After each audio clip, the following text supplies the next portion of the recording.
Hello, beautiful people. Most welcome to the page here on GBC News. This is where we do chit-chatting. This is where we get those who matter when it comes to sports development to tell us what is up their sleeves. And today, the chapter on the page is about developing judo the right way. We want to really see how everybody can really appreciate the sport because of the enormous benefit that comes with the sport. Why should ladies practice judo or have an idea about judo? Why should men? Why should the older folks? Why should everybody, even the president, do it? These are the reasons I'm coming to explore. Who and who really should practice judo? Should it be only our security services? Or what exactly is happening? Okay, I have two able gentlemen who really eat, sleep, do everything judo. They've been in this sport for quite some time now, and for now, I can say on authority that they never fall sick. They eat all right, but they don't fall sick because of the type of sport they say they are practicing. And so I think that it's one of the good ways that we can all do. So I'll introduce them and then they tell me more and the other benefits, why school and judo should combine, why everybody must do something like that. So to my immediate left, I have this gentleman. Although he's a sportsman, he's also a businessman. And so I have Kwabena Asamoah, Mr. Kwabena Asamoah. He happens to be an executive committee member of the Ghana Judo Association. He is on my immediate left, and then my extreme left is Coach Ezekiel Dodoo. Happens to be one of the instrumental guys at Ghana Judo. If you don't even know how to do anything, this man will take time and then mold you into something else. He's very, very fit. That one I can say it. Just that he doesn't get into the ring to punch. I have Coach Ezekiel Dodoo in the house. Gentlemen, most welcome. It's a pleasure having you. Thank you. Your white even tells me a lot. Kwabena, let me start with you. Mm-hmm. I saw you the last time at the GOC presenting a branded judo tracksuit to them. Tell Ghanaians, do you deal in tracksuits or what really do you do? I know you are a judo official, yes, but do you deal in those things? Well, we do in tracksuits, but what we do is we have a factory here in East Legon. So we make everything from suits, dress shirts, to tracksuits. We do everything except wedding dresses, kaftans, embroidery, jewelry. You know, we have all the machines in our factory. We have the workers. So we basically supply a lot of universities in the U.S. Most of our items we ship to the United States to different organizations, fraternities, sororities, as well as universities and sports teams. But here we're trying to work with NSA to basically launch a tracksuit that will be available to all the federations and sports starting in January of next year. No, wait. Let me get the picture very well. You said your outfit is located at East Legon. Yes. And then when you sew or you design your dresses, you ship them. Yes. Have you exhausted the Ghanaian market already? No, we have not. You know. So how come that you do something in Ghana, you don't give it to the Ghanaians and you shift it? It's not we don't give it to the Ghanaians. It was just that when I started the company, we existed in the U.S., so we had an existing market already there for our particular product. And now we're trying to turn inward into our country. And one of the things that's happened is a lot of things in Ghana we assume we cannot get here. And like for instance, tracksuits. Most federations go outside because they weren't aware that you can actually manufacture and produce quality tracksuits here.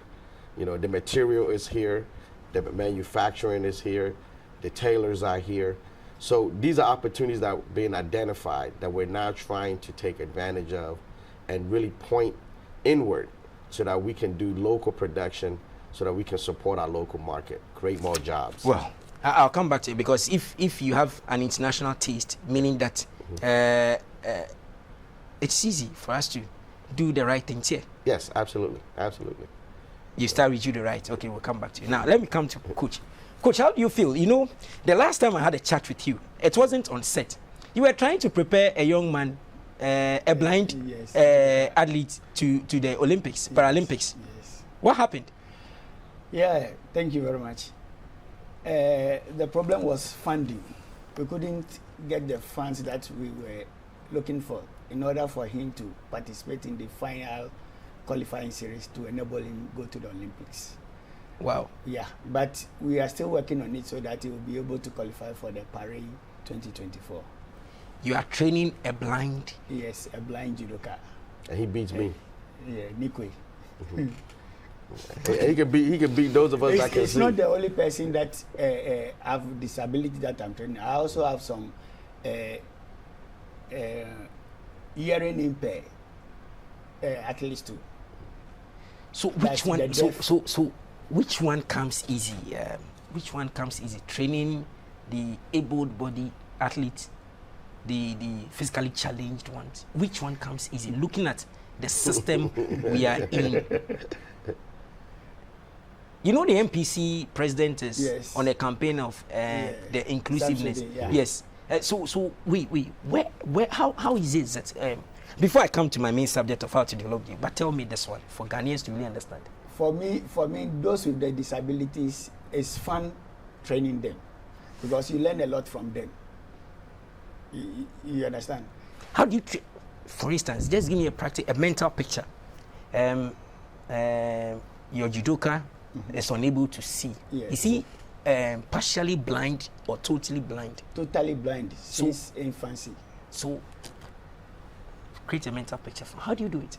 Yes, what I do is I try to be like him. And when we come on the mat, what I use the touching method. So whatever I want to do, I start by letting him touch me.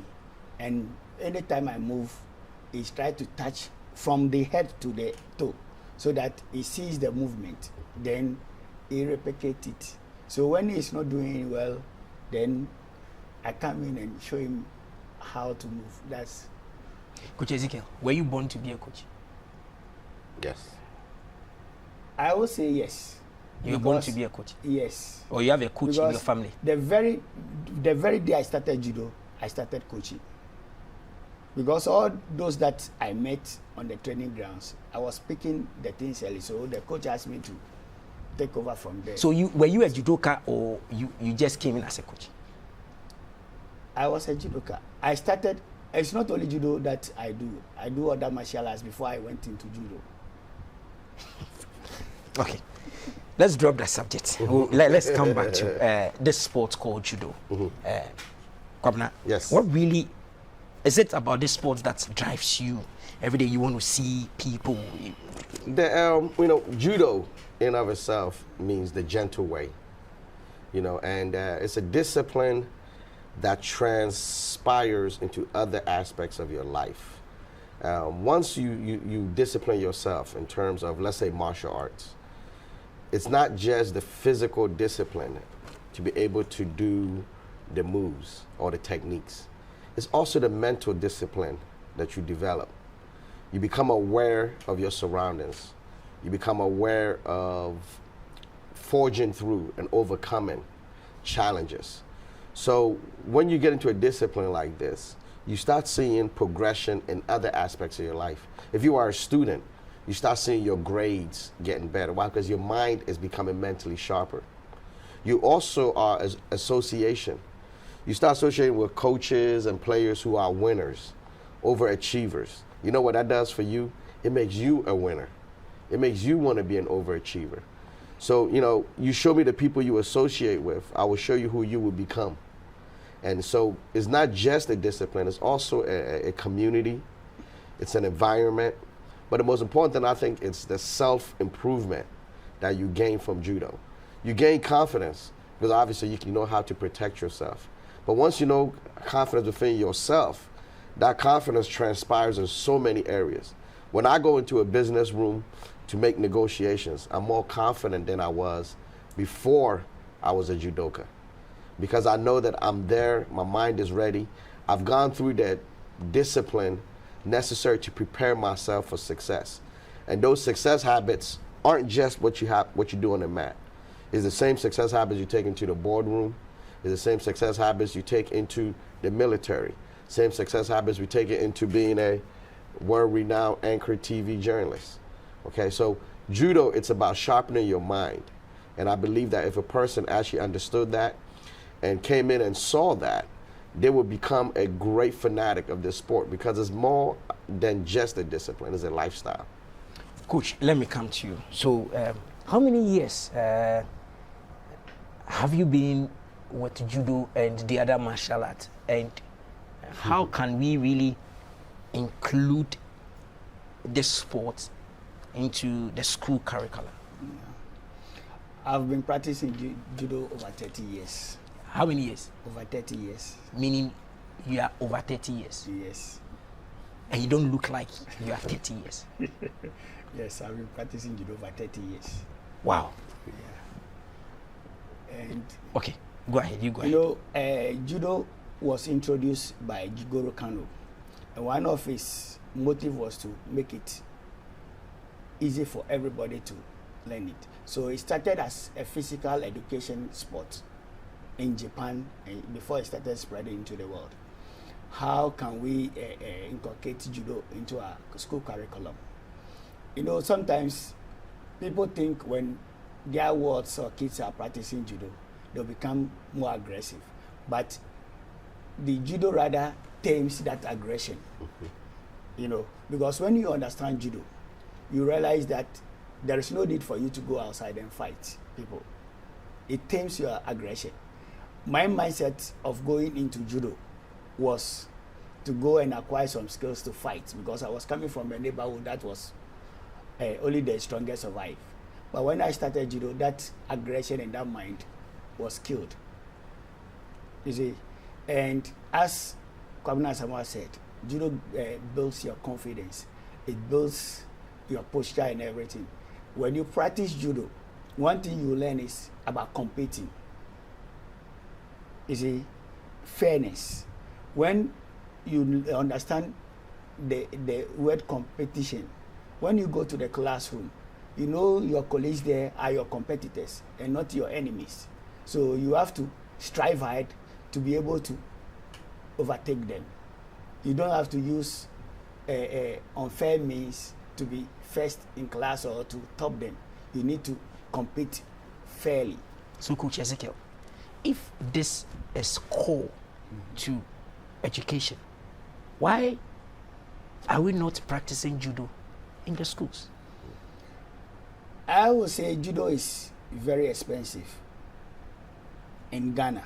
The reason is we need mats, the judo tatami, to practice judo, but it's difficult to acquire the mats. That is one problem that we are facing. And when we get mats from outside, it's difficult for the association to take it out from the ports, because there are no exemptions for sports federations to have their tax clearance. Yeah, no tax clearance for them. So it's been difficult, even acquiring mats from outside to come and supply. So that mat can't full manufacturers in this country do something? We actually have a sponsorship proposal out for that. You know, and once again, going to how we started this conversation about localizing our talents. Yes. You know, what we have done is looked into companies like Ghana Rubber, Ash Foam, Latex, and we are trying to plead with them to consider the manufacturing of these mats, even to the point where they can put their logo on it and everything, so that they can receive marketing opportunities. But the technology is here, the supply is here, and it can be done. And we're hoping that we can work with that. How expensive you're talking about for, let's say, getting a mat or getting the this? Judogi, yeah. You know, the Judogi too is, when you look at the material, it is difficult to get it here. So everything has to come from outside. No, if you say it's difficult, what type of fabric is this? It's cotton. Cotton, but we produce cotton here. The way it's woven, you see the thickness. Yes. Yes. Isn't it the same as the jute sack? The thickness? No. No. The specific. Okay, so you have gis for taekwondo, you have gis for judo, you have gis for even Brazilian jiu-jitsu. Even though they physically look the same, the inner compositions are very different. Yeah. Okay. So it's something specially made in Japan. Yeah, but for the schools, we can use the khaki type because they are kids, so they are not too strong to pull. You can make kimonos, Yeah, which is less. But when they become competitive, going to the international one, then you have to get them the. Okay, so for instance, getting one original one. Yes. How much is it on the market? It's around $150 to $200. If you want to get the IGF, $200 yes. for what you wear. Yes. One. And the belt is $50 for the IGF approved. Ghana is about to host the African Games. Yes. Judo will be featuring. Yes. And they will be coming through there. And judo is one of the sports that bring medals. And so the nation is going to acquire the original ones. Yes. For the athletes. Yeah. Because we need to get every athlete need to get and this is why this is why we have a sponsorship committee. No, you see, Kwabena, we're talking about this the way forward, but for corporate Ghana to really appreciate it, you are the key actors in it. Yeah. If getting the original suit is costing $200 yes on the international market, yes, and we just need to go for the best so we can practice with it and become perfect. And we look at the number of youth that practice judo. Yes. This is huge. Yes. Yeah. $200. Hi. So how do you get them? How did you acquire your own? You bought it? Yes, I guess. I bought it. Because you are rich.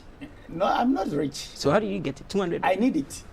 And without it, I cannot train. So I have to find a way of getting it. It's a necessary evil. Sometimes the Japanese embassy also assists us. JICA, for instance. They get used ones from Japan as donations for us. So that's what we use for development. But for competition and international, you need to get the approval. You have to buy it if you really want to. Because when you go for competition, they have gadgets they use to check. For you see, it's what IGF approved. It's on it, and they have infrared. So you can't fake it. You can't. No, you put it on it, and check. And you know, judo in terms of competition is exercised a lot where the gi is a very important aspect of the competition. So if a person doesn't have an appropriate gi, they can, it's also sort of cheating. You can get away with certain moves that maybe another person could not do because their particular gi was constructed differently. Wow. So you can even be disqualified based on... Yes. Absolutely. It happened when we went to Morocco for the All Africa Games. We were not having our gis ready. So we had to go and borrow gis to participate in the championship. You don't mean it. Don't say this on national TV. You went to borrow what? For Ghana? Yes, I have to say it. It was in my report to GOC. We had to borrow it. And when you borrow, our name tag was not on it. So when you are going to the arena, your coach will not be allowed to go. So it is the player alone that goes into the fighting arena. Yes. So it was after the competition before we got our uniforms.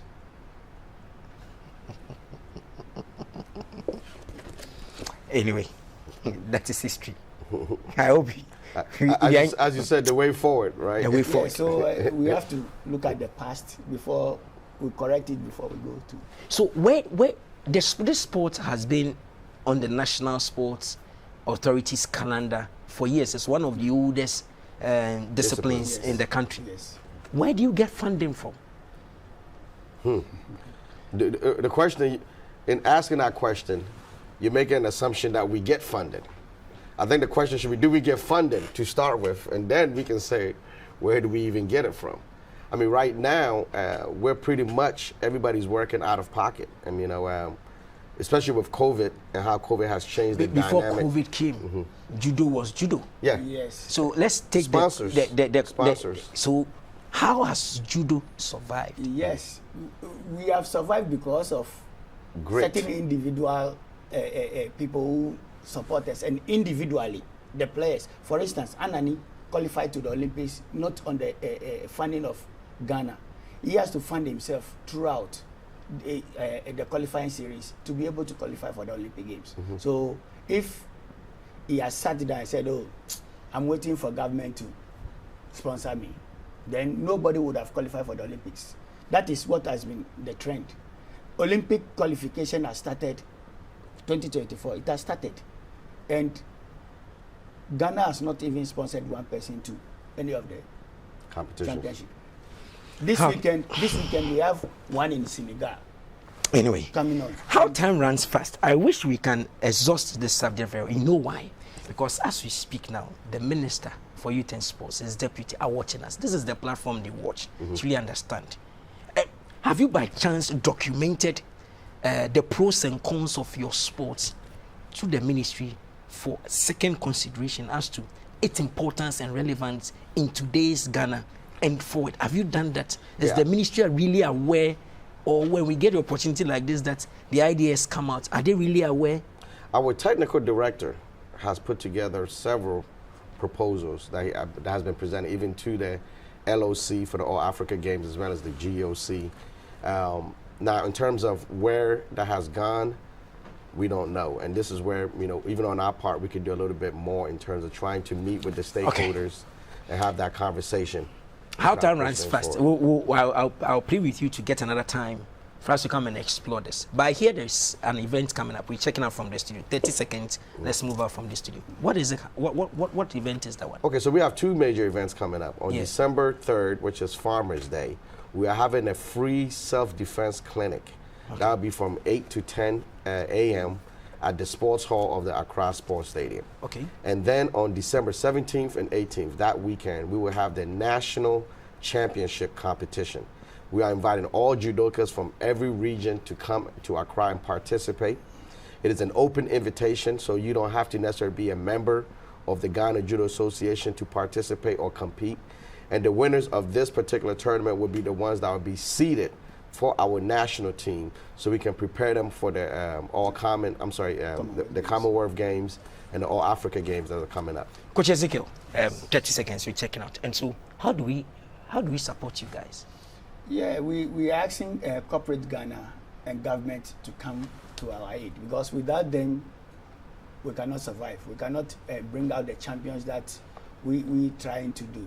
Because I believe judo can bring more medals if we get the needed support that we are looking for. Viewers, thank you very much. How time runs fast. This is where we draw the curtains on the page. I promise you, bring the judokas back here, these officials back here. There are lots of things we need to really talk and really understand, so that when we come and they are doing their demonstrations here, we understand why you and I must practice judo. I'm Theophilus Sampa. I've been your chauffeur for now. I'll chauffeur you again later in the day. Sports comes up at 2, at 7, then at 10:40. In between that, keep watching GBC News. Bye for now.